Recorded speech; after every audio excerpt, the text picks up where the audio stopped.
to respond because you quoted from my testimony.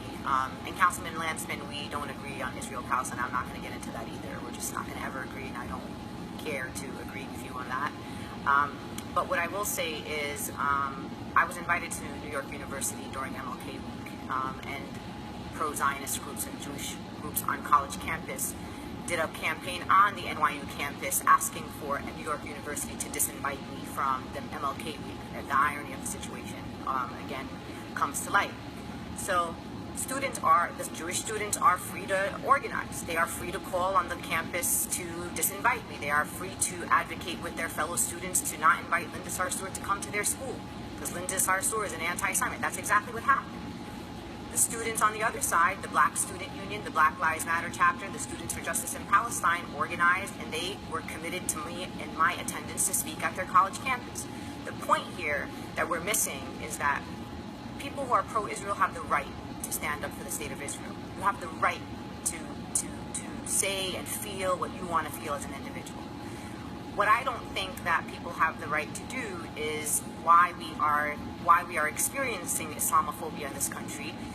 When you say your movement, you are making it seem like we own something, like I got it in my pocket, or like I registered it here in Brooklyn, New York.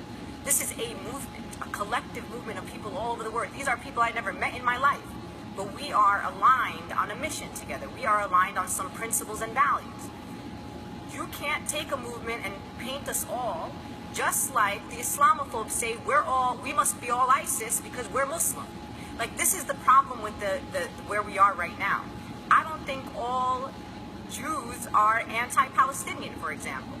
So that this broad brush of your movement, or the BDS movement in capital letters with an underline, is what's false here. So you can believe what you want to believe, but it has to be based on fact. I won't take from you your personal experience, but I will not allow you to broad brush all of us in this room and say this movement is anti-Semitic. What in fact you are saying is that Imam Talib, Imam Abdul Musa, Radhika, and me are anti-Semites, and we will not accept that, just like you won't accept me saying that you are an Islamophobe. Like, this is the fundamental problem that we have. Right. So I'm not asking you to accept that I think that you're anti-Semites, which I do.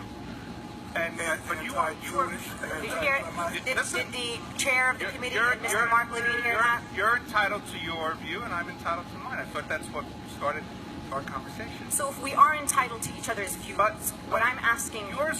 You are here as supporters of the BDS movement, and this resolution is about the BDS movement. You have chosen to subscribe to that movement, and that's what we are debating. Councilmember Lancman, I'm going to ask that we... This isn't a resolution about Councilmember Lancman, I would ask of you respectfully not to put words in my mouth. I am a woman, and I am Palestinian, and I'm a New Yorker, and I can speak for myself. I came here in opposition to a resolution that chills free speech coming out of the Contracts Committee, although it was clarified by Councilmember Rosenthal that was in the resolution, which I am outraged that somebody actually thought it should be in the resolution in the first place, but let's say that we moved on from that. But that this can have chilling effect on non-profit organizations, on Palestinian and Muslim and Jewish groups and civil rights groups and groups that do social services in communities of color who may have leadership or may want to engage in BDS, this could chill free speech. So what I'm here to say to you this, I'm not trying to convince you about BDS. You can think whatever you want about BDS, and that's cool, because that's why we're in America. But what I'm telling you is this is a conversation and a debate about free speech. Tell me that I have the right to BDS. Israel, 20 years from now, when I'm 60 years old, I might want to BDS another country. For God's sakes, I'll start a BDS